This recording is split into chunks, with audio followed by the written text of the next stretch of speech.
episode 32. Hey everybody, welcome to Into the 99, where we have 99 cards, cause Commander's number one. I'm one of your hosts, Sherman. I'm Hope. I'm Daniel. And I'm Brian. And today we have no sponsor, but I'm hoping for Wendy's, and I'm gonna plug this in every single time because I really love JBCs, so no debt from me, guys. Anyways. Sponsor us, please. Anyways, so today's topic is an interesting one. We always have this discussion before we sit down to play games with everyone, and that is, what is the power level of your deck? Yeah, And- how do you rank the power level? And honestly rank it. Yeah. and For that matter. It's different for everyone because it also depends. It comes down to your play group and whatnot, and like. In all honesty, everyone most likely has a different way that they look at either their deck or how they play their deck, and they estimate their... Yeah, and like... It's all over the place. There's no standard. No, well, you can't set a stand for it. Let's face it. There's no, like, way you can really... You can try to set it. Oh, that's what we're going to try to do here. Well, throughout the week, we were just having a quick discussion about it, and I think a lot of it is... Most people will say their decks are around a 6 or a 7. That's the most common thing you're going to say. I'm playing a 6, I'm playing a 7. And most people that have a stronger deck they think is a good one, they're going to say, this is like it's an 8 or a 9 and stuff, right? But that's because most people don't play against a 10 and don't have any idea what a 10 really is. Their idea of a 10 is the boogeyman of Flash Hulk and turn 1 win and CEDH, and that's a 10. So most people don't play at that competitive level, so that's just what they say is the highest level, and mine's not that strong, it's a little lower. But like, not everyone can have a 9. Yeah, not everyone can have a 7, and not everyone can have a 9 if it's a little bit stronger. Yep. A little bit stronger does not automatically mean a 9. Yeah, or a 10. You know? Yeah, for that matter. So, like where are all the 5s at? Well, I think it's... Where's the 3s? That is an interesting thing I also mentioned when we were talking about it, is that I've never heard anyone refer to their deck as anything below a 5. No one... Oh, I have, just because I build the janks. But like when you're sitting down and stuff, no one's often like, I'm playing a 2. Yeah, that's true. It's always, I'm playing a 6 or a 7. Every deck is a 6 or a 7. Yeah. No matter what it is, like, it's just the... Well, because, like, I think that in addition to people thinking, this is just, like, my average going to the game store deck, just my fun time deck. I think in addition to that, nobody wants to say that their deck sucks. Nobody wants to be lower than a C, you know? But it also comes down to honesty. Like a C minus. I make some C-minus. I make some junk decks, and I love them. Yeah, I literally just made a junk deck, and I love it more than you could possibly imagine. My Linden deck, not very good, but it's fun. Well, But like it does come down to your play group, It does, like, let's look at it this way, okay? If you're like the top player in your play group, okay, all your decks are gonna be like, to you in your play group, they're gonna be like 8s and 9s and whatnot, okay? But if you go to like an LGS where everyone's playing like very, very competitive and all that stuff, it might be a 3 or a 4. You never know. Well, another thing too is that I will say this might sound arrogant, horribly arrogant. I look forward to. I have had many people tell me that they're going to play a 9 or a 10 with me and get very excited because if no one's ever heard, I play CEDH, love it. I do play the Dark Magics, and I've had a lot of people tell me that they're bringing out somewhere like, I'm going to bring out an 8 and 9. I'll be like, I have like a tier 1, like a top tier competitive deck. They're like, I'd love to play against it. And that's not it. I'm bringing a baseball bat to a toddler at this point. Like, these are... Oh my god. They stand from the table and they walk away. These are overkill games and stuff. So, like, I understand that, like, again, like... You might be proud of your deck and think it's super strong, but it's like, it's relative, right? Yeah. Mine might not be 10s. Maybe your 10s are better than mine. Yeah. But all my decks that are 10s are like $5,000 budget decks. But like... They're like the optimal, like, I've played no need to flex. Games with them. No, that's what I mean. No. It's just the reality of it, okay? I'm just teasing. Yeah, like it's just I've put a lot of effort into it. Me and one of my brothers were playing yesterday, and I was saying we played in the realm of like 40 games yesterday in 4 hours, 5 hours. Like we played a lot because they go off, right? Yeah, like that's we were talking. I was sending pictures to the group and stuff that on turn 5, one of my brothers in a CEDH pod drew 87 cards without generating infinite mana. Yeah. It was it's pretty impressive. Yeah, it's pretty wild. So, but again, like all of that. But that's just it. Like I think the reason for the deck. Sorry to interrupt you there. Rude. But the reason that people ask that, I think, is not so much because they actually care what's in your deck or what your deck does. People are asking what kind of an experience are you looking for when you sit down to play. Are you here to play fun and stuff? Like, do you want to just mess around with your friends? Do you want to sit and have a conversation after a long week of work? Like, what are you looking for? Like some nice slow battle cruiser magic, or do you want to see me combo off? Like, yeah, on turn 3, turn 4 kind of deal. Yeah, that's what I mean, right? Like, what are you looking to get out of it? And stuff? Yeah, like, can I bring out my group hug deck, and whatnot instead of chill fun times and see people's decks go off, or like because there's a certain level of like unhappiness that comes with an unhonest approach. Like if you don't approach it with honesty and you say, oh yeah, my deck's this is my version of a 4, and my version of a 4 turns out to be Urza because I just didn't put a win condition in it, and we're just staxing the game, so I don't actually win, but the game takes 6 hours. Like, oof. Yeah, I'm not gonna have fun with that. Well, that's what I mean, right? Like, and I'm not gonna want to play with you. Well, the other thing too is it's not even a sportsmanship thing, right? Like if you're asking that, you don't want to think that you're playing 6s like kind of like a mid-range kind of deck and just have somebody blow you out with an infinite combo. Like, even if it's 7 or 8 turns into the game, it's still not the optimal way people really want to lose the game. Like, especially not at like a 6. Yeah. You know, I like that's how you lose a game at a 10. Yeah. You know, like, well, at like a 9. You know, that's how you lose a game. You don't lose a game like that when you're playing at a 5 or 6. Well, yeah, exactly. You lose a game by combat damage. Combat damage, or someone's drawing you, or out, mill, or you, or something like a Nekusar, like exactly, like those are, yeah, like the chip damage, stuff like that. Like most people, actually, my Mogus is probably not. It's easily maybe a 4. but I'm going to be honest. Most people, if they're just trying to play in that realm, are going to be unhappy with an infinite win. Totally. Yeah. I don't think it's fun at all. Yeah, especially if it's like an infinite out of nowhere and it's just like, oh, the game's done, so... I'll usually be like, well, wait, that was fun, I'm gonna go find a new pod. Yeah.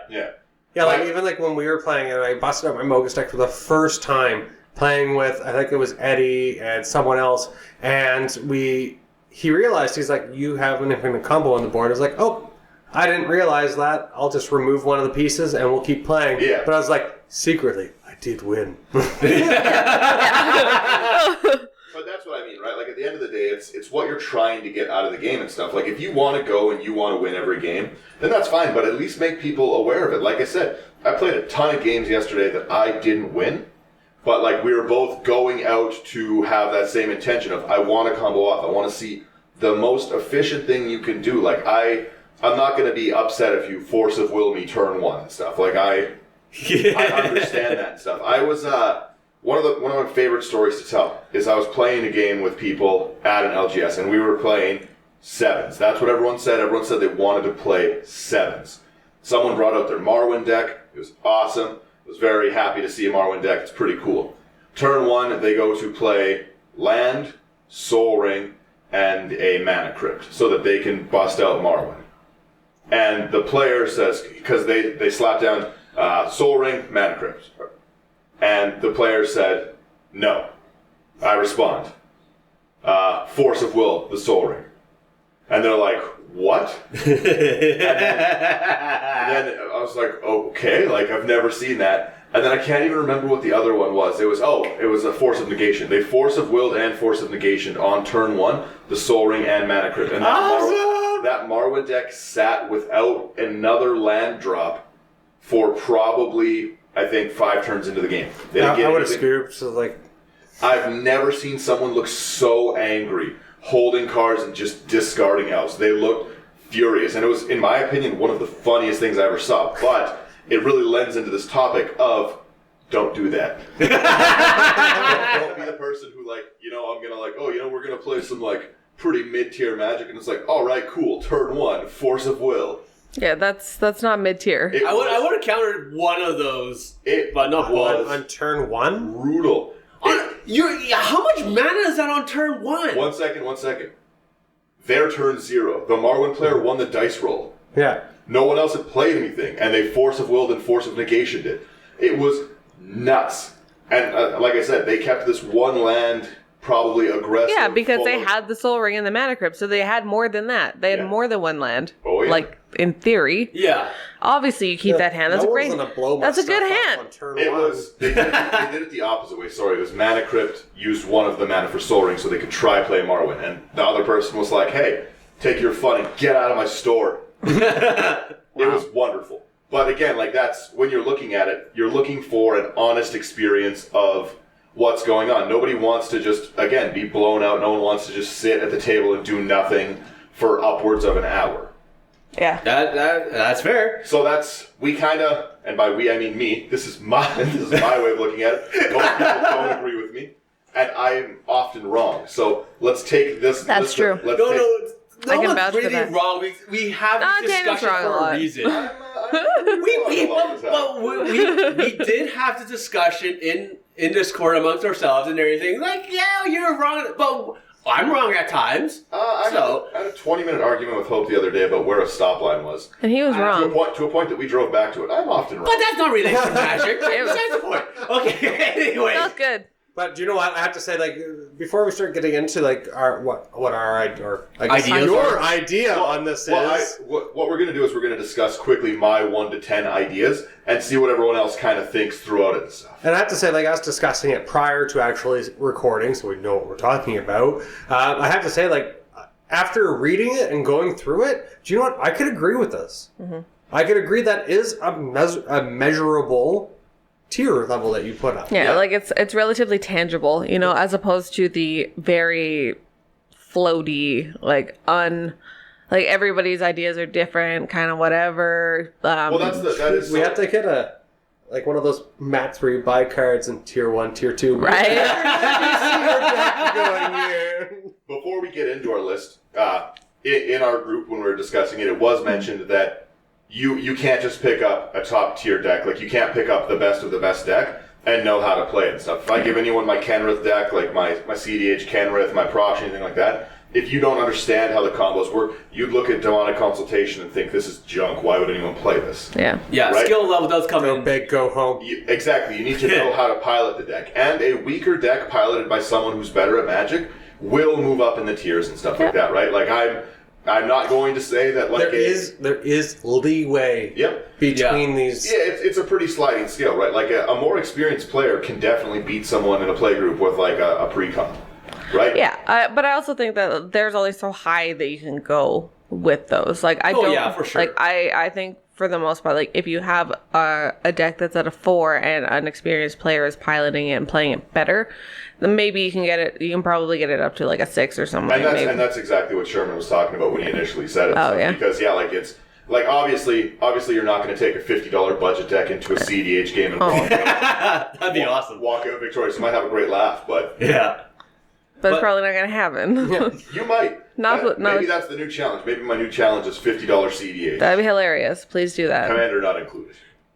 That should be a challenge between us, because I always try to do a budget. You always have the experience with more expensive cards. We should do it where no budget collection. Well, yeah, no, but we should do for 20 years. We should do something where like someone picks a commander, you make a budget one, and I have like let's say no limit, and see what we come up with. That would be hilarious because Sherman's never had no limit. It's true. He had self-inflicted limits. Even when you guys tell me to make a deck with no limit, I made every card is $1.57. Yeah. Why do you guys make this with $100? 30 years to take out this debt. Anyways. But I blew Daniel's $55 deck out. It was crazy. It's like he didn't even train for this fight. Does this look like a body that trains? Okay, anyways, let's get to the topic here. We'll get right into it and stuff. Take us away. Okay, so as we're saying, like we're just looking at the decks, we're just looking at the cards for the power level. Skill level has nothing to do with it. So player level and skill level, not anywhere's in this. Yeah, this is just raw deck. If you're looking at a deck online, what are we judging it on? So for tier 1 and 2 is mostly like a deck that where you're fooling around or self-expression. So we're gonna say most jank decks, not all, most jank decks and budget Sherman decks really can't wants follow you. to. Sherman really wants to emphasize that not all jank is bad. Well, not all jank is weak. Yeah. Well, you guys, like, I have 10 decks total so far, and of those 10, only 2 of them are non-janky. The other 8 are janky, and you guys know I can stand toe-to-toe with people. Yeah. So, Absolutely. but yeah, so most jank decks and budget decks that, you know, like, you're self-expressing yourself, okay? They might not have a real path to victory, so...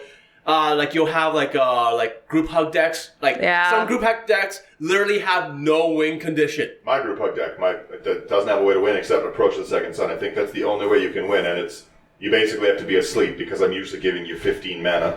Yeah. Yeah, and I think my win con of my group hug deck is, hey, I have 40 life. Yeah, like a Felon or Sovereign kind of thing. Yeah. So, you know, it's just things like that, you know, like a lot of budget decks at times when like people are like new or they're inexperienced or they're just trying to play around with things. Well, or even learn a commander, right? A lot of times when I'll put a commander together, I will try like a more budget deck, and I'm like, oh, this is super fun. I'm gonna upgrade this commander to something. My Norrin deck started as like a $60 deck, and then I just like started putting more and more nonsense in it because I was like, it's really fun to bounce Norrin. Yeah. That's just like my Omnath deck, because I just took all the big green cards out of my binder and that's exactly it. You know, you kind of just jam things together. You don't really have you either just like to commander or you like to theme. Like I said, like you want to do like just a budget soldier deck. Somebody messaged me on the Captain EDH page and they asked me to make them a Kithkin tribal deck. So I made them it's a $101 budget Kithkin deck. So yeah, like I just, you know, there's definitely interesting ways to build stuff like that, but they're obviously not going to be the top tier, right? You're going to have fun, you're going to play with friends, and this is the fooling around self-expression. Yeah, this is like super ultimate casual kind of deal, right? So like, you know, like some example commanders are things like Isamaru Hound of Kanda. Okay, it's just like a 1 mana like legendary hound but has no abilities. Yeah, I think it's just a generic It's just generic. I don't know why it's rare. He's a good boy. It's expensive too he's for the some reason. goodest boy. Because it's like, I think it's like a $2 card or $3 No, it's card. higher. Is it? Yeah. He's a good boy. It's like more like a $10 card. I guess fair, but a lot of those older cards aren't like That's true. they're not commonly around everywhere. Yeah. But yeah, like this also is going to be your Feldegriff deck. Your again, like I said, your Kenrith group hug, Kianos and Tiro, like those. Your general group hug thing. You're just Don't like you you're assume my just tier? but it's like you're just out here, you're doing you, like nobody's looking at you as like the threat at the table. Nobody just having a cares. good time. Yeah, you're You just might play Golos group hug. If I say Golos, I'm not assuming group hug. I Neither. assume every Golos deck is trying to Maze's End. Yeah, Yeah. I think every single Golos deck is a Lance Matter deck, and if it's anyone not, who's I'll be trying like, to oh. Maze's End isn't playing Golos right. Oh, I'm not playing it right. But it's just like, you know what I mean? Like every single time I see Golos, that's my thought too. But I've also been like conditioned to think that. Okay, so that's like basically tier 1, tier 2.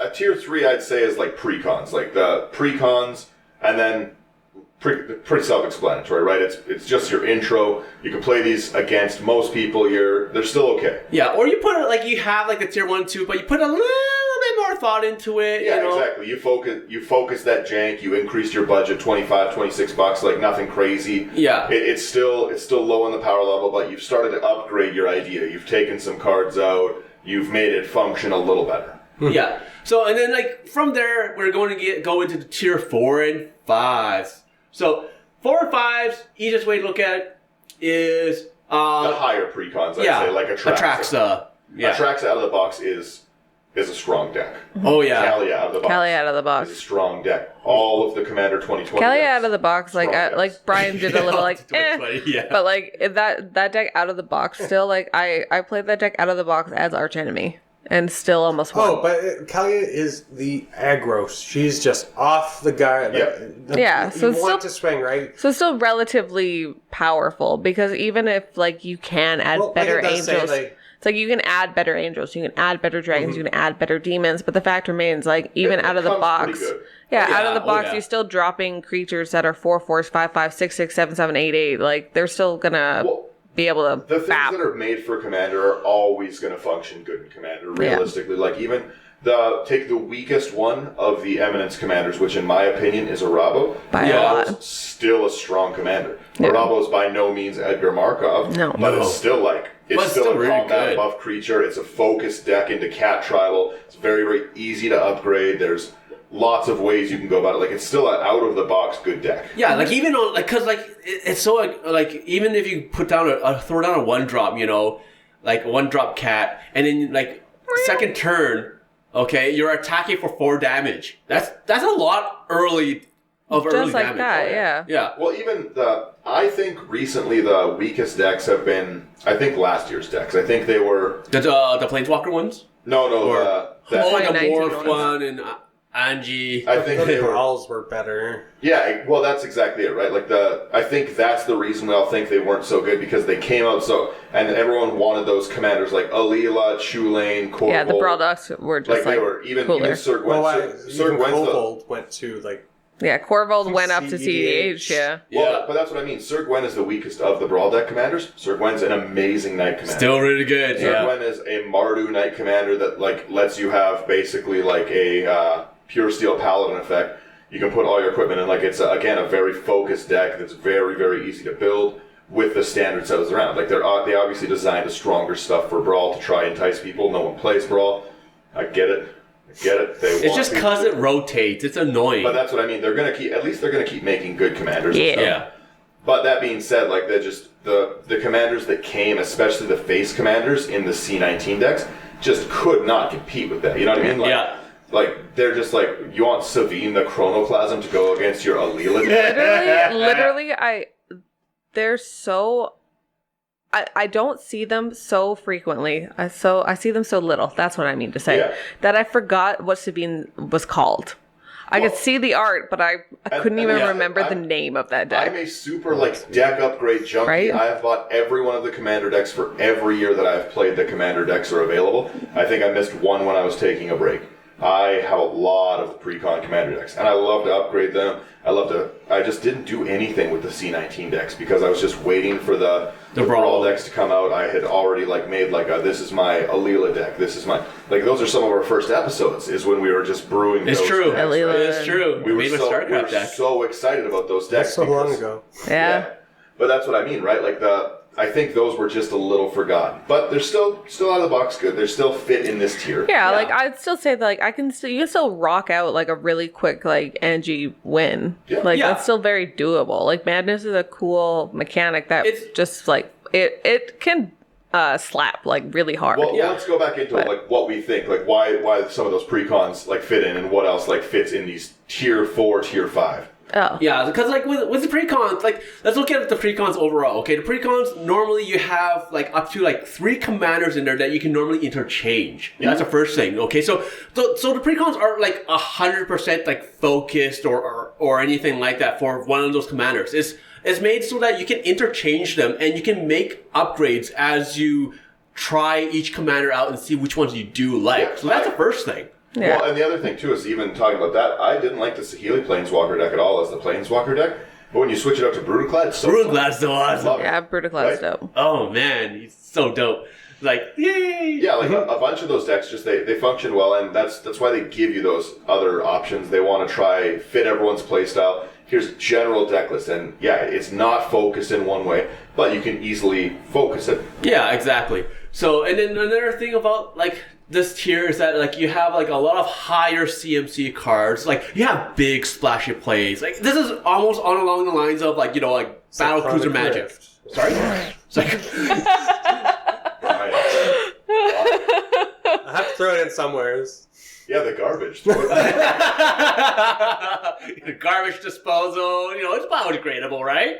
I have So- some candles you can burn it in. Oh boy. They like that's stuff that runs the ultimatums. The ultimatums are going to be great for this tier of deck. Oh, because yeah. They're just so fun to cast. You get that big, huge spell. Yeah. This is your Brass's Bounty. This is all of those big, big spells that are just, they're 7 or 8, but if you hit it, you're like, this is awesome. Oh my Yeah, god. Or I'd probably even throw like the Nyx Bloom Ancient in there, like late game. Yeah, Nyx Bloom boom, and then it Ancient's starts wicked. getting you. Then it starts Then getting stuff the goes bigger thing. off. Oh yeah. So Like creatures. yeah, but like Oh hell yeah. overall though, like when it comes to these the path to victory here It's clear, you know? It's clear, but at the same time, you can disrupt it very easily. Yeah, you can stop the overwhelming stampede. You can stop the I'm going to fireball you for 40 and stuff like that. Damnation, all of the creatures that are coming at you. Yeah, Yes. exactly. Like Ryan. board wipes. A lot of these decks are going to have. God, then. A lot of these decks are going to have win conditions that are creature centric. That are Yeah. I'm going to try attack. These are going to be your Voltron. I'm swinging with my 30/30 Tuvasa. Yeah, like very true. You're getting hit in these kinds of decks. Like you're dying because of commander damage. You're dying because of combat Yeah, damage. I'll make Tuvasa unblockable. I will Path to Exile it. Yeah, chip damage does Wow. matter quite a bit here.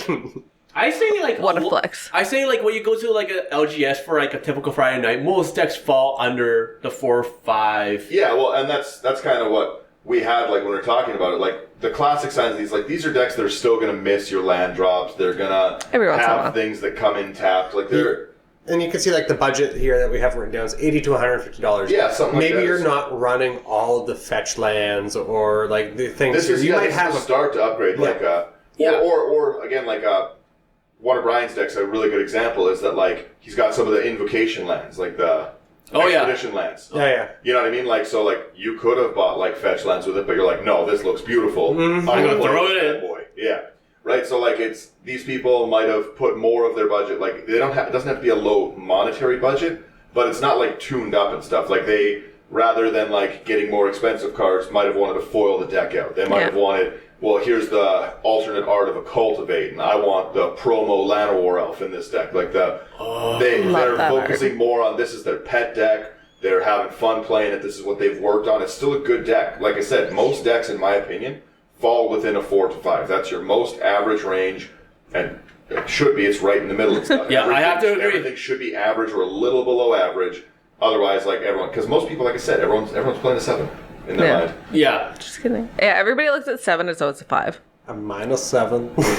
You know what I mean? Like it's like this is where you're gonna have your most fun. This is what most of you and your friends are gonna play. When you start getting higher than this, that's when things start to get a little bit more competitive and it stops A being little as dicey. fun. But Yeah. like, this is where your normal this is where your Yeah. normal chaos theme. This is where I like to live. Nekusar, this is Mogus. This is Braids. Norin the Wary. This is Atla Palani and stuff. This Yeah. is where like Fun. A lot of your tribals, I would say. Would Oh fall. yeah, Oh, tribal, yeah. very Oh, fall. mine is slivers. Azuri's in Yeah. Yeah. So sorry, I had to manage slivers here. That's pretty. Yeah. Slivers are a strong tribe, but they're expensive. Yes. Yeah, but the way you play slivers, it's more like there's no way that's a 4 or a 5. Kill slivers, he brings them back.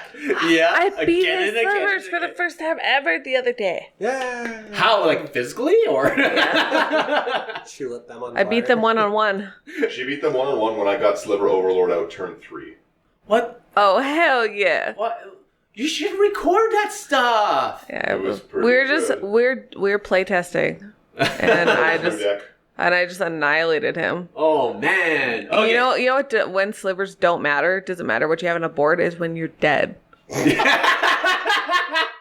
It's That's a true. good way of looking at it. Attack That's the a player great way- directly. great Cut off way the to look head. at it. Like I was saying, this is the average. This is where this is the most fun tier of Magic. Yeah, You're not gonna be- totally. You're not going to be losing every game. Most people around this, they're going to have 25 to 30% wins. It's this is the games where everyone's coming out. If everyone's at this level, I won one of the games tonight. You've won one of the games for the night. Everyone's got a good story about, hey, remember when I cast this big thing? And Everybody Yeah. goes home And laughing. everyone went, oh! check my finale of Devastation. It was so awesome. I'm running around the table going, oh. High five me! Yeah, everybody Yeah, get in life for this. Exactly. Like it's the games where like cool plays are happening. Yeah. Brian saved the table with the Cyclonic Rift. Daniel flipped the table. Like you know, like those Daniel are- got bad for the store. The cops were called. He threw the force of will in the case at me. escalated quickly.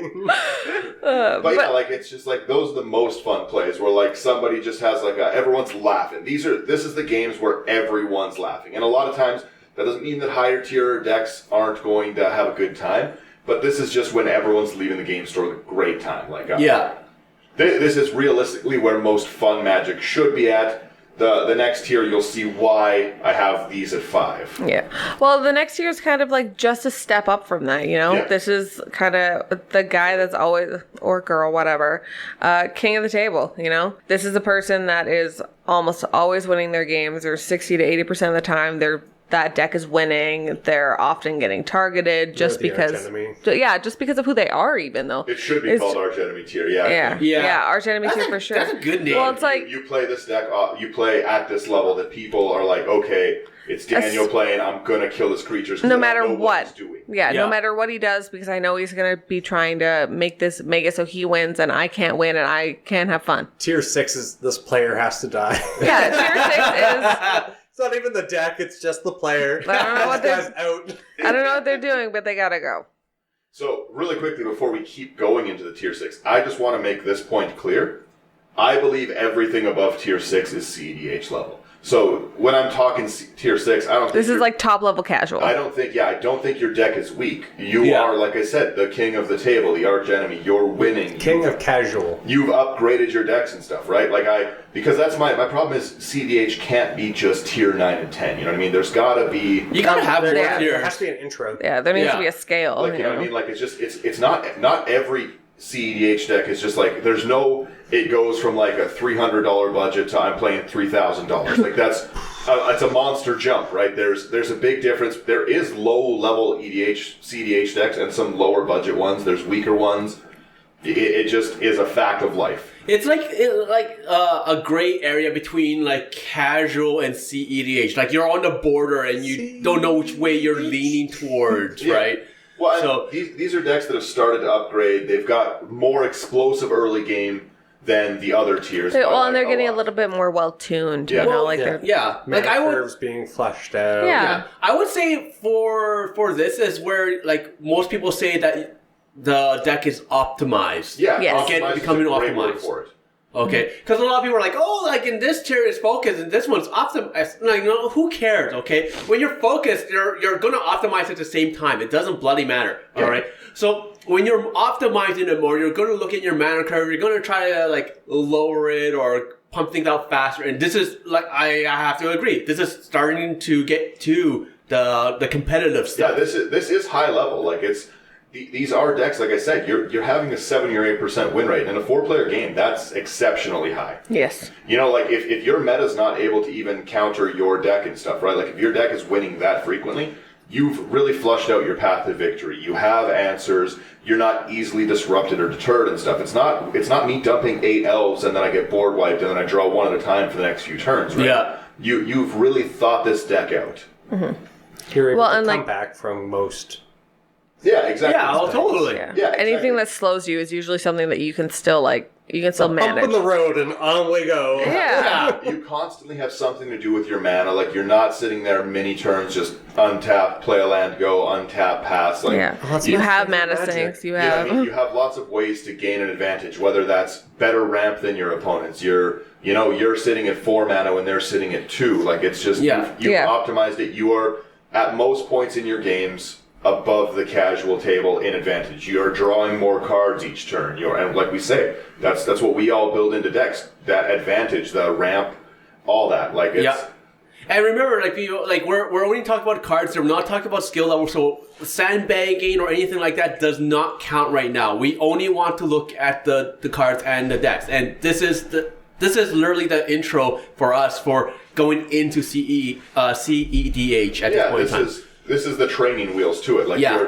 you're able to beat your deck, and a lot of these. Let's not get it confused. Like a 6 can still beat like some EDH or CEDH decks. Like just the way you play and stuff. Like some like a well-tuned Rashmi deck that's like basically getting their free counter spells off. Those might win. Like just because the average way you're doing and just because your budget's lower doesn't mean you can't win. I would say that can also be said in the opposite direction, is that something that's at a 4 can still beat a 6. Yeah, Yeah, Well, totally. But politics- you want to play around the same level. Well, Yeah. Politics I think- is a big part of this game. Sorry. But I think what we've said here in the past, there is no one deck beats all. Yeah. Which is the good thing about Magic. Yeah. Well, that's one thing, like, just strategy. Everyone thinks differently. I don't believe any of us here would have the same idea with a commander and build it exactly the If same. we all took General Kudrow from the new deck we built 4 4 different decks. But that's why we have this discussion. If we all built the same thing, this would be a boring podcast. We wouldn't have these discussions. We wouldn't argue. It'd be like, Daniel said something, I totally agree every single time. I would just run around the table talking into all the microphones. What do you think, Daniel? Well, I actually agree with Daniel because I think he's totally right. Wow, Daniel, you're so handsome. You know what, Daniel? I think your opinion is right, and your muscles look big today. Along with other things. But yeah, so that's with it. That there's always going to be something that either your deck A did not prepare for, like it playing to your meta is you can't prepare for It's a huge everything. thing. yeah, exactly. You can be a deck might be a king of the table level deck. Like, you know what I mean? Like a great example, Locust God. Locust God can really smash people and stuff. It's got aggro, it has counter and control, a lot of wheel and deal. A Locust God deck can beat a lot of, like, that can be the king of the table deck. But you bring that to my Massacre Girl table where I'm sitting there board wiping every turn and everything's getting -3/-3. It doesn't work. My Massacre Girl's deck sucks. But if you're playing... Sure does. If you're playing... I agree. If you're playing 1/1 beaters and stuff, and I have like all these things out that make everything like a -2/-2, you're in for a bad time. Yeah. I have to agree on that one for sure. So that's just So it, like, there's some relativity to this, Yeah, obviously. yes, Like, there are going to be things that really, like, hard counter and whatever. Like, it just is what it but is, given... this is just how you've General. started to play it. Yeah. Like you are winning. You've thought your win con out. You've upgraded your deck. You've taken it above what your play group is. This is where the power creep starts to get into a lot. Like I said, most decks, I think, are a 4 or 5, and the arms race and power creep generally pushes them to a 6. Yeah. Well, and people that kind of hit a 6 might also start to develop interest in maybe pursuing something like CEDH. Yeah, I want to make my deck a little strong. Yeah, they want to, like, go down that road a little bit. Or even bring it back so it's more... More fun. Yeah. More 4 or 5. And like we said, we're not talking personality, but you might sandbag the deck. Hope talks all the time about how she wouldn't cast Iona because she didn't want to wreck a game with it. Yeah. Oh, yeah, totally. Well, yeah, there's always ones where you're just like, sit down, slam out a game, and you're like, that was not fun. Yeah, Yeah. but that's the thing. It's like, I focus so hard on having fun when I play Magic that I sandbag so hard all the time. Oh, yeah. It's just not fun. Unless sometimes I need to just Eldrazi slap people. Well, all I'm felt saying, that a few I times. just want to say, like, for the record, the reason that I Eldrazi slapped is because I got my commander dealt with the turn that I got it out, and I had 4 mana on turn 8, and then I finally got a mana doubler so I could at least match everybody, and it got destroyed. So I was like, everybody needs to die. Everybody needs to die now. I was pissed. So I was just like, you know what? All right. Oh, yeah. Time. I don't even remember what I was going to say. I gotta love it. Okay, so let's go on to tier 7 here. Oh, yeah. So tier 7, like, is pretty much where CEDH starts. Yeah. Okay, so 6 is like, you know, like we This may said, be you know, controversial. king of the table, arch enemy, and all that stuff. But now we're going into, you're actually trying to get into CEDH. Okay, You're so trying to win. This is now the focus is more on winning than it is on your play group having fun. Yes. yeah, and like, let's face it. This is where the salt starts. Well, you might have yeah. you might have fun still playing this, and your play group might. But like I said, this is the kind of deck that if you sit down with a average table, they will likely be unhappy that you played this. Yeah. 'Cause this is where you see the I think that's fair. Yeah, because like you'll see infinite combos like crazy from in CEDH. Okay, a lot of times when I like infinite combos, I'm fine with them. But a lot of people that play tier 4 or 5, you know, casual EDH, they Most people hate don't want the game to end that way. They want to. I'd rather be blown out by an attack that's 700 damage than someone like dropping a Basalt Monolith and Rings of Bright Heart and being like, I'll generate infinite mana. Yeah, Yeah. and then I'll do all these things, And I'm and like, then oh, okay, cool. I draw all my cards and I play Ladman. yeah, And I'm like, well, that was fun and interactive. When you're in I competitive, haven't you don't seen this care. 1,000 times before. Yeah, but in competitive, you don't care. Like it's part of the That's format, what it's part of the game. for. Yeah. Right? Yeah. But if casual people, like casual players, they don't like seeing that. They like seeing other ways to win. Okay, so It's like recognized, you know, like, and this is like a low level CDH, quote unquote. yeah. But in So tier it's like 7, you still have Would like this be infinite, more budget CDH. Kind of, yeah, like stuff that's like, maybe also less fine tuned. yeah. oh yeah, because well, you still have pet cards in here, and you're still working out the kinks. Well, and so like the things that I wrote into it is that these take multiple pieces to get to the point. They don't have a ton of tutors in to achieve it. So you're not running everything that you need to get to it, but you still do have infinite combos. You can generate, you can interact. You're going to have win conditions, but these are going to be sorcery speed win You probably have conditions. like your mana fixed by this point in time. Yeah, exactly. Oh, yeah. It's And you're willing to spend more money, too. yeah. Like it's, I would say minimal pet cards are in this tier. Less than 15 cards in these decks aren't optimized to some way of what you're doing. Like they're going to be doing something. You might still be running Vicious Shadows because you think it's a cool interactive card. You haven't super dropped your mana curve, but You're hard casting instead of trying to cheat things out. yeah, like- exactly. Yeah. Like you still are doing big things, but you're doing big things sorcery speed. It's slower than instant speed. It doesn't change that you're still trying to generate a ton of mana and stuff, but it's going to be slower than the higher tiers. That is the biggest difference between 7 and the top 3 tiers, is just the speed at which you can actually win. Yeah. Yeah, like you can think of it like if you're looking at something like Modern, for example, okay? Like if you're playing like casual Modern decks, then you're playing janky stuff, you're playing silly stuff that you would never see in a Modern tournament, okay? The moment you start getting into a Modern tournament, you start playing like actual tier stuff, and you actually have to put money in. Fetches make a difference, okay? Certain combos make a difference. If you go infinite, no one cares because you're used to it. Well, honestly, like the big thing with a lot of these decks too, that you just kind of touch on is land. The land Yeah. base can make such a This big is where difference. you start to upgrade your land base. You're going to be running pretty much exclusively shocks. You're going to be running that kind of stuff.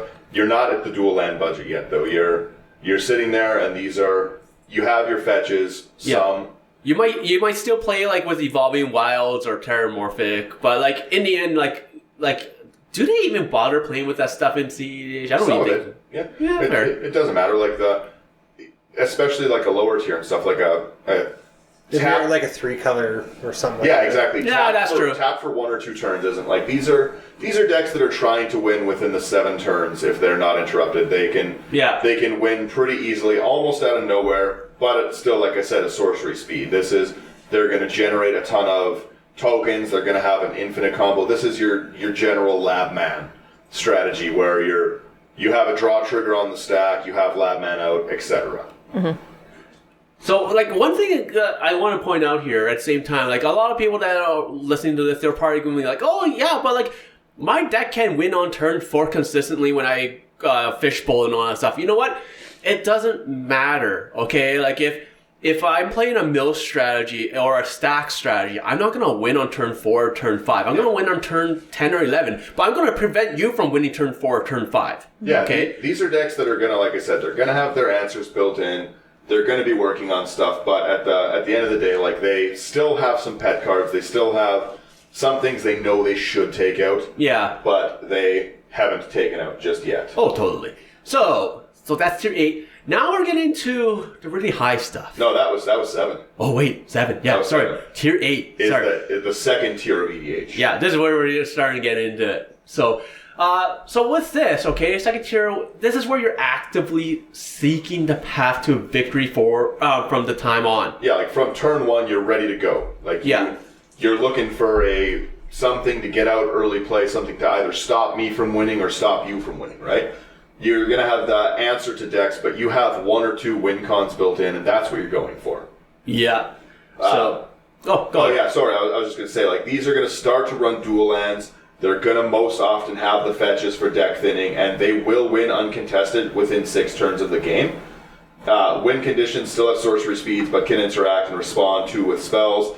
They have less than 3 pet cards in these decks, and less than 8 permanents deck-wide will enter tapped. At least 10% of the deck is going to be dedicated to drawing or tutoring cards, and you're trying to get to that answer. I guess I have a single question. When you're referring to dual lands, like, are you referring to old? Yes, like the Old real school dual lands. Like you have bought like a Savannah, you have an Underground Sea for this deck. Yeah. You're not Just playing. want to clarify that for anyone Yeah, else you're not listening. playing the dual ones where it's You're like. still doing shocks and everything, but like you've really tuned your mana base up at this level and stuff. This is going to be expensive. You're still winning a lot of games. Like I said, 7 and above, you're going to slap a normal table, no problem. Yeah. It's not even. 7 and above, you'll slap a normal table, no problem. Yeah, because like you've already worked out like fixing your mana and all that stuff, right? Well, and you know the lines of your deck. You know that this is what you need to get. You know that if you're going to be Court of Calling, the answer is this. You need to get this with this tutor for this situation. You're going to have the deck's whole strategy has answers that you can find. Yeah. So, or I guess someone does something to this one thing that you need for your strategy. No problem. You already know what to grab for next. Like you guys have seen my Yisun deck. I have the you have different lines of where you need to go. Yisun is a competitive commander. Yeah, so like I have my Song Tribal and I have my actual more competitive Yisun deck where like you take out one part of the equation, no problem. I grab another part of the equation. There's multiple answers, right? Yeah, exactly. But I know what I'm going to grab. The first card I'm going to grab every single time. The second card I'm going to grab every single time. What combos with what, and if you remove something, how devastating it is. So yeah, that's basically our 8. Pretty self-explanatory. It's just a slightly stronger CDH deck. 9 and 10 is where things really, really get dicey. And like I said, a 10 is... We'll talk about a 10, but most people that say they have a 10 or have played against a 10 have not. Let's just get that out of the way. You're not played playing against 10 to your 10. LGS. And if someone's bringing a 10 to your LGS, they are the least popular person you've ever met, and no one wants to play with them. I could agree with that. You know what I mean? Like, nobody, my brother brings 10s out to our LGS, and my brother sits there and does what he calls prestiging, where he wins in 2 turns, and then he just picks up, shuffles, and on his next turn, he starts playing. He just lets people attack him without cards in hand, and on his next turn, he'll start the game often at like 32 life on his 3rd win on turn 4. Like, he's... Yeah. So he keeps playing, but he's not ruining the game for everyone. He gets it. He understands, like, that it's not what people are playing, but that's what I mean. Like, it's... Nobody wants to play... Not nobody, but generally, like I said, we're discussing this because you want the play experience. Nobody wants to be trying a new deck, playtesting something for the first time, and shuffle it 3 turns into the game. Yeah. You're not really testing anything at that point in time. Yeah. Testing how well you can saw shuffle. 3 lands. I've said that more than once, where I'm like, well, I'm just gonna play this again because I didn't really play it. Yeah, that is one thing I do. If somebody does play this deck level, just be like, awesome, you won, we're going to continue the game. Yeah. It's a great way to get people to stop that. Yeah. Well, we have done that many times because it's like I want to keep having fun. Like, and don't you ain't out here to ruin my fun. So, my version of a tier 9 is a deck that's extreme focused, and it can generally win with an ideal hand or semi-ideal hand. It will win on the first 4 turns unless someone disrupts it, or it will have enough out to disrupt other people from winning. This is your high-level Urza and stuff. Urza doesn't win fast, but Urza stops everyone from playing. You know what I mean? Urza gets that static orb out and this, like the stasis stuff like that out, and that's totally fine. Everyone else is locked out. They might take 10 turns to win, but no one else is winning in that time. They're packed with counter spells. They're in the position they need. You're either winning or someone else isn't winning because of what you've done. Yeah. Yeah, which is just as valuable. Somebody else not winning is the same as winning. If somebody else isn't winning, that gives you time to win. These decks are packed with instants that are going to answer and interact with what your opponents are doing. This is your, like, Autumn's Veil. This is your Force of Wills. All that kind of stuff. Like, you're going to have counter spells. This is the tier that, like, you're not just going to sneak. You're not going to hard cast a win con in this tier in an average game in the 4 because people are packing answers for it and stuff. There's removal galore here.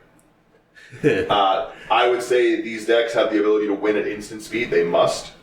And then also, they have 20% of the deck is dedicated to mana ramp, tutors, or drawing. Mm-hmm. Easily. At a minimum, they have 20% is ramping, drawing, or tutoring.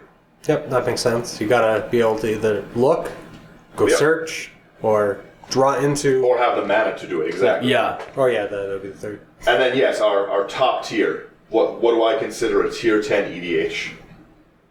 It's, The dark magic. The dark. Yeah, what is the dark magic? The darkest of magic.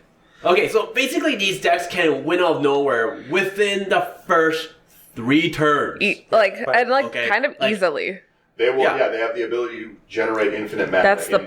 the point. Yeah, you know, and then they can draw like everything in like literally infinite mana, infinite draw. I win within the first 3 turns. Yeah, either by using the mana to cast your win condition, or by like lab manning or something along those lines. This is the dreaded like tier 1. I'm gonna gemstone caverns with my Flash Hulk and win before things out. Like this is your you want the game to go fast deck, you want to win. This is your highest budget CDH. Like, I understand that, yes, not everything's a high budget, but like this is where you're going to see all of the cards that are not a normal. Like, you're going to see Tabernacles, Yeah, you're I was going gonna to see say, Candelabras. I was gonna say, play like that kind of almost kind of requires a higher budget, though. Because, yeah. I don't You're think not- there is a budget anymore. You're not, Yeah. you're not coming to this tier with a cancel. You're coming No. with Force of Will, Force of Negation. Yeah, Stifles the and new whatnot. The new Commander one that lets you, like, you're coming with things exactly like you said. Stifle is like a must-have at this, and it's just unplayable in the lower ones. Like, who plays Stifle against like a pre-comp or something? right? Yeah, But, no one does. But like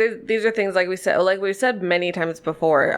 Typically, when the cost goes up, it's for speed. Yeah, you're So- gonna have your split second stuff. This is like your Angel's Grace. Your delays, like that kind of And stuff. like your lands are not coming in tapped. You're not suffering for that. Like the lands that you have that you actually need are not coming in tapped. Yep. Yeah. Like there are. Well, speaking of the lands too, you're not running a 2-to-1 ratio in this deck. No. You're running 28 or 29 lands. Your CMC is exceptionally low because you want cards on your first one. Like, you're going to be running 31 drops in this deck, like 1 or 0 drops. This is where Mana Crypt and like this is where your turn 1 like Soul Ring, Mana Crypt, Mana Vault is coming into play, or like And it happens your often.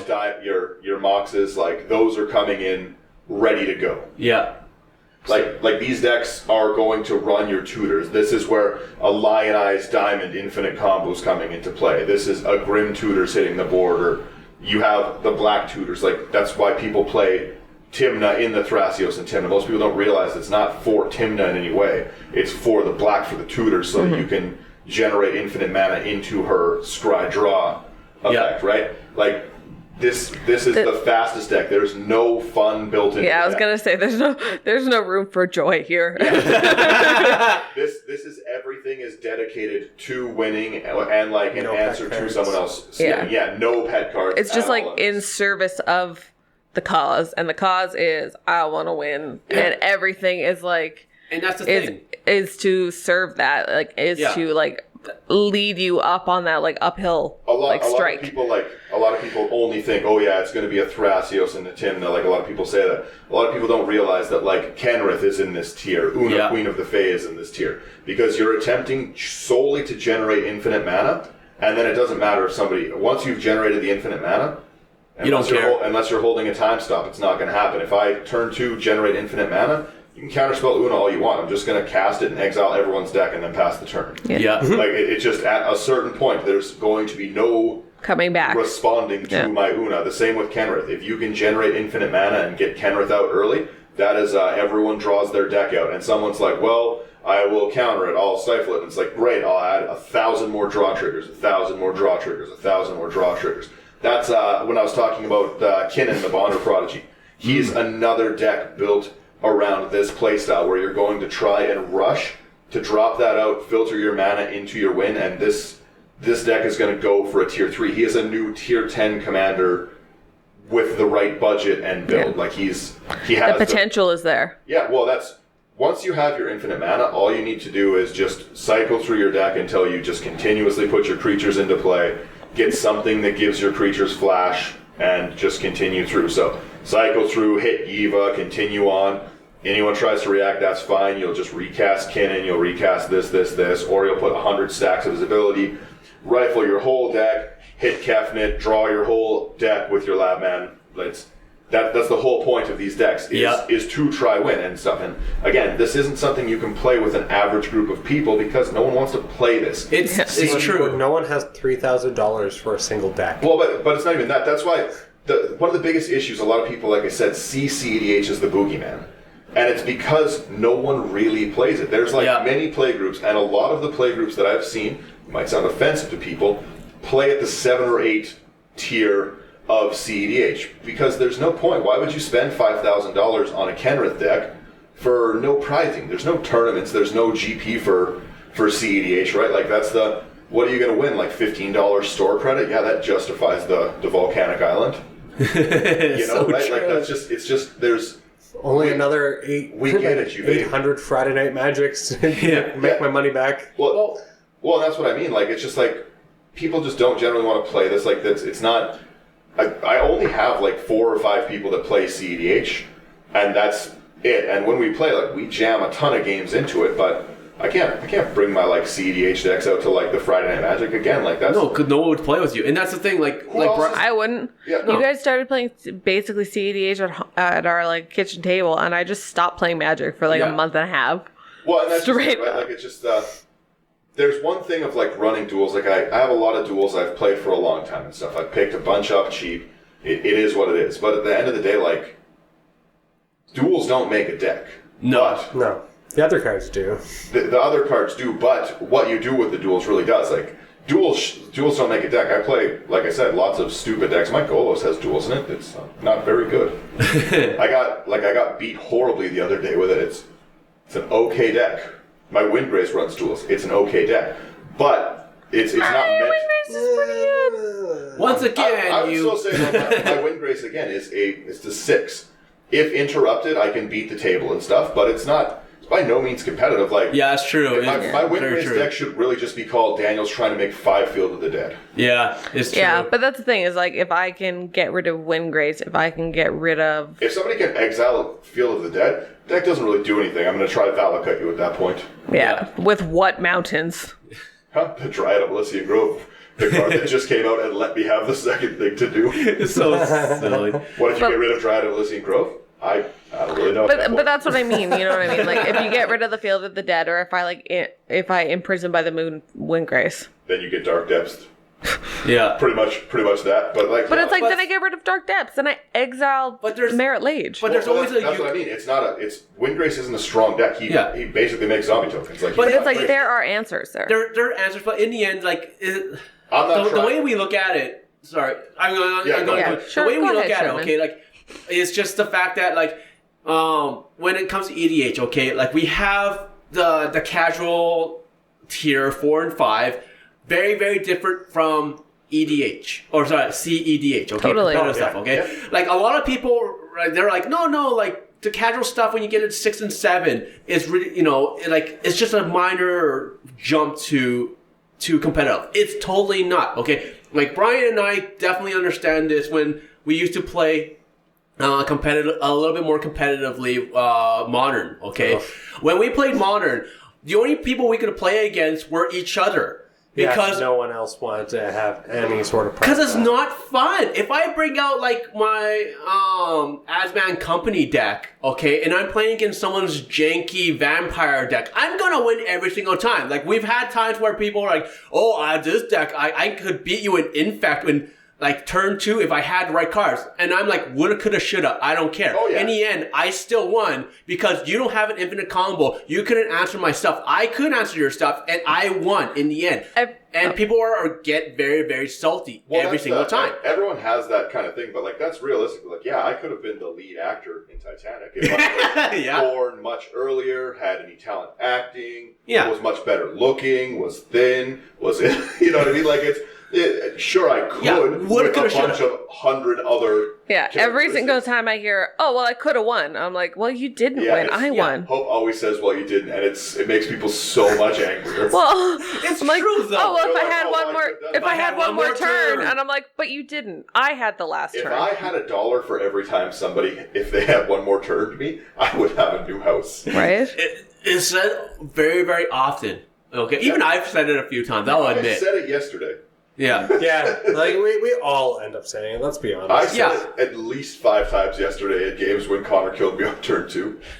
I was like, I was going to kill you next game, and he says, well, You didn't. shouldn't have. Next game, you're already planning a game ahead? Yeah. Well, I needed to at that point. But so that's just kind of not our really, but my. But stupid way. But I I stand agree by with that. it. Yeah.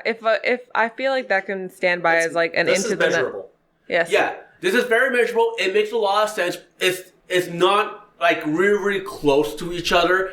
Like we split it up quite a bit, and we explained a lot. Like we said, like a lot of people when we've looked at other people's lists, and we're just like, no, we don't. I don't agree with this because of these reasons. Like how a lot of people are like I find it offensive how a lot of people are like power levels 1 and 2 guaranteed jank. You know what? Play against my jank.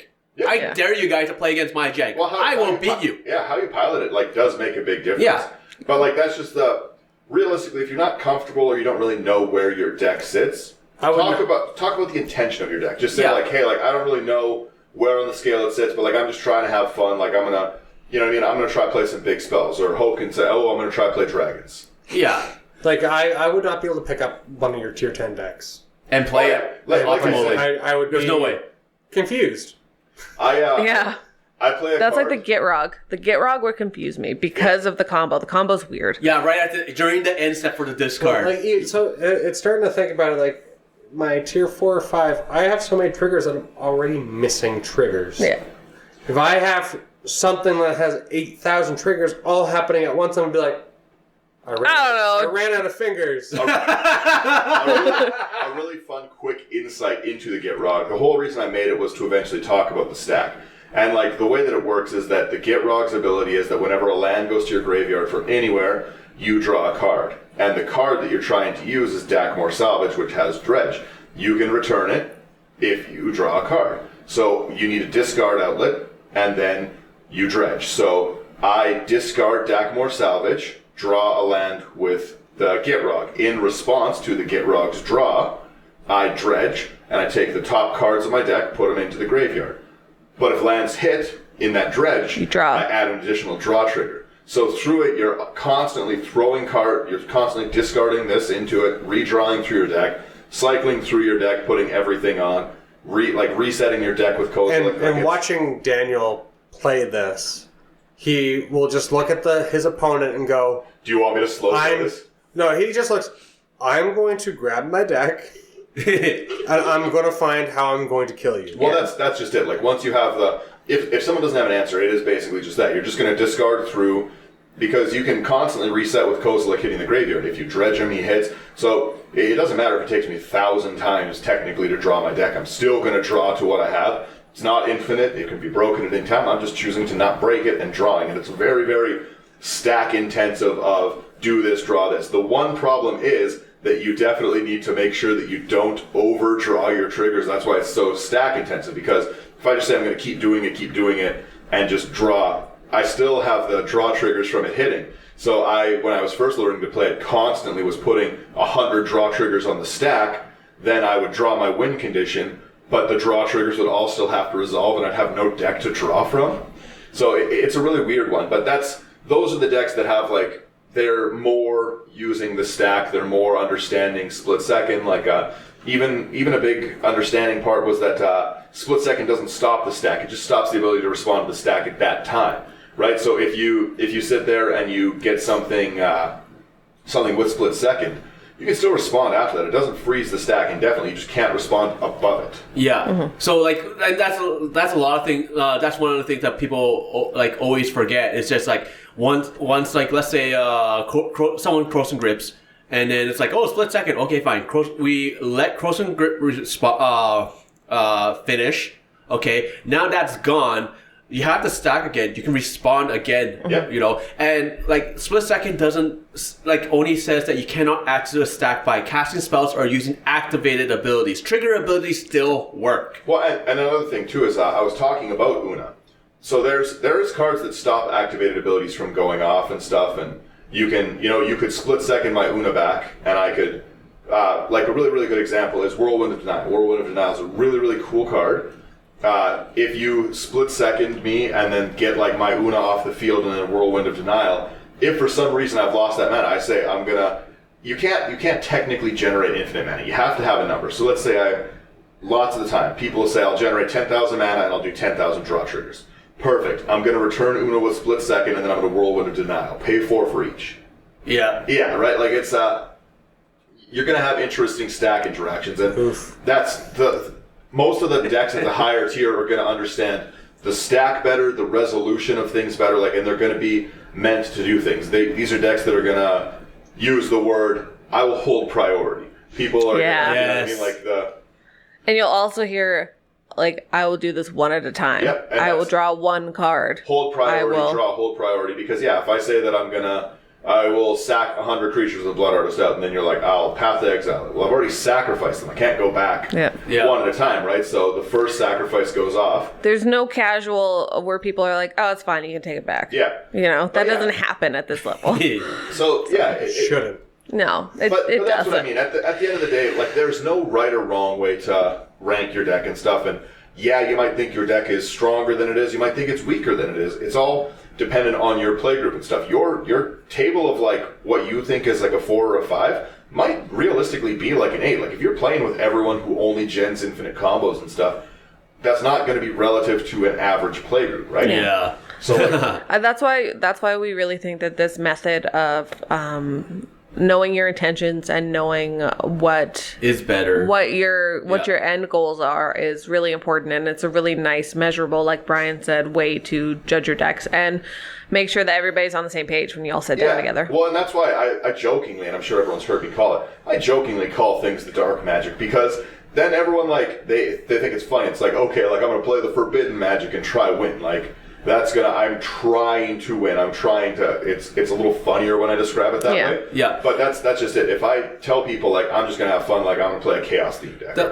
The way salt magic. The salt magic, yeah. But that's the thing. We're adding I'm flavor. not salty when I play those games. Like Salt I love flats. it. It's only salty if I play it against people who are not looking for that experience. Yeah.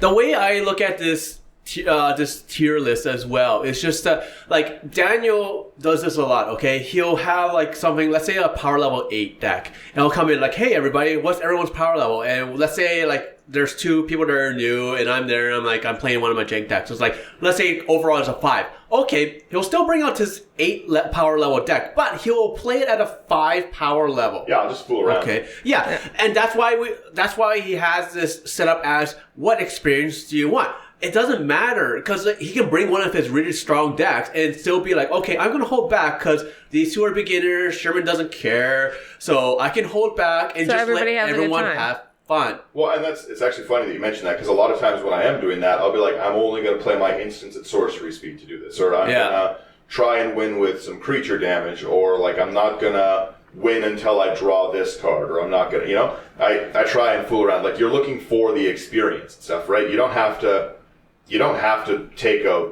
weak deck to just... To play another weak deck or whatever. You can still have your fun. My Una deck, a really great example is I oftentimes will just try and like play Rankle if I'm trying to have fun, because like I'll just, instead of tutoring to like an infinite combo thing, I'll be like, I'll get Rankle. Master of Prankles. Yeah, he's the master of pranks. Yeah. Pringles. But that's the thing, and like we've said it before, and I've said it before. It's like sometimes if I see that somebody wants to like test a new deck or play something a little bit, a little sillier, a little bit more fun, like I'll sandbag so hard, because like it's not about hitting as hard as you can and being as aggressive as you can, and like it's a game.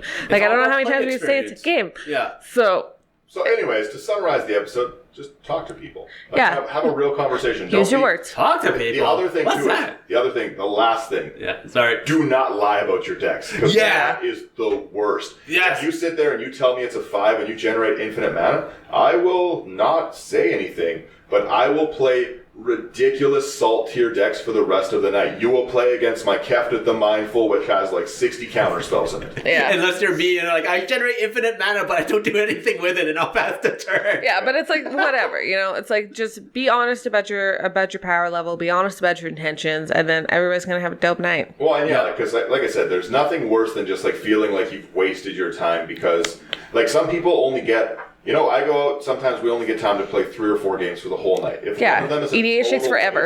If one of them's a total waste because I'm trying to play my Riku, my Riku deck that I just put together and only has basic lands, it has 1 bounce land, everything else is basic land.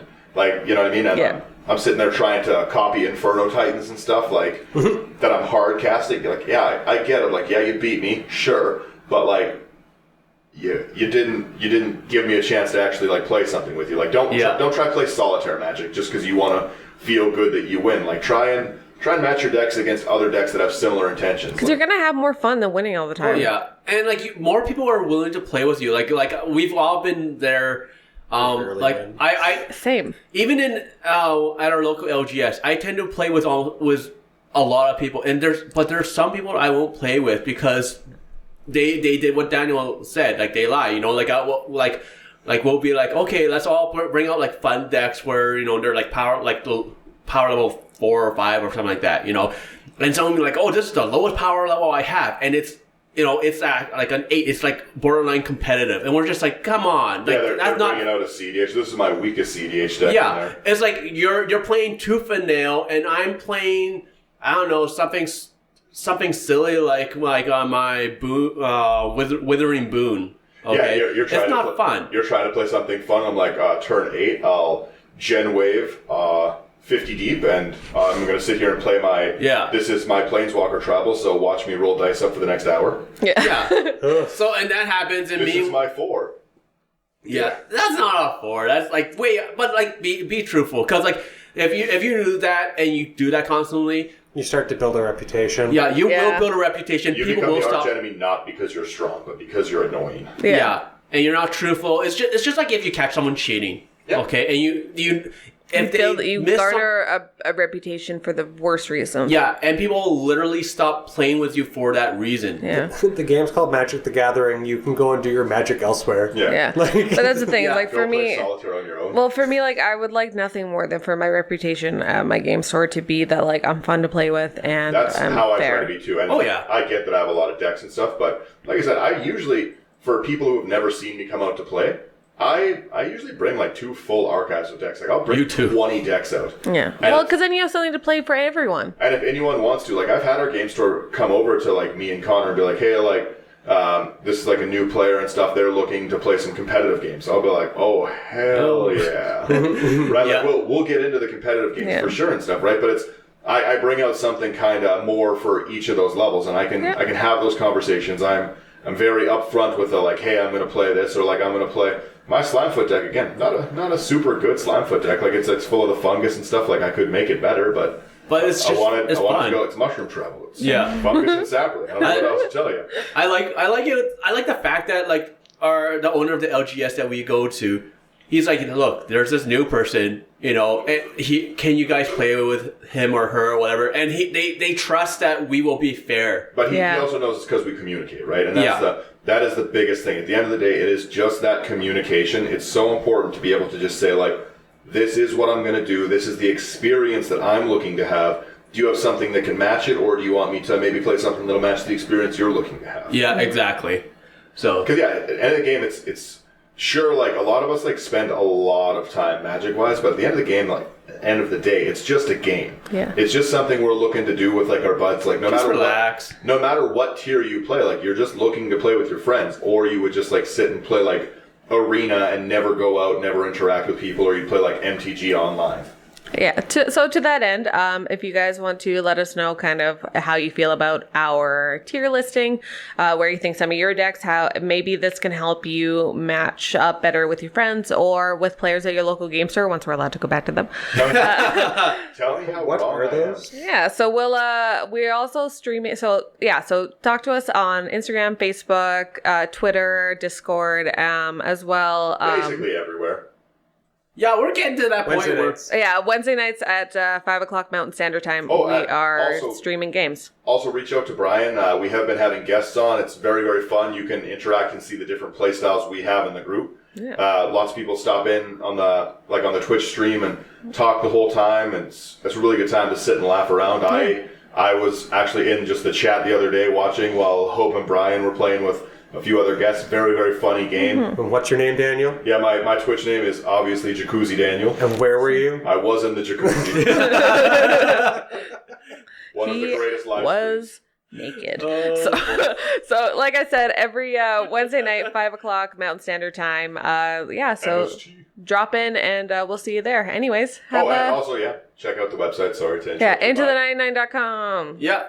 So we got we have articles that we're making and we post them and whatnot. So a whole bunch of new content is coming your way. yeah, so we're working hard. things for are you coming guys. down the pipes, y'all. Yeah, some of us have nothing going on right now with this quarantine stuff. Yeah, so with that in mind, you guys have a great rest of your weekend and into the week, and we will see you next Sunday. All right, catch you later. Bye.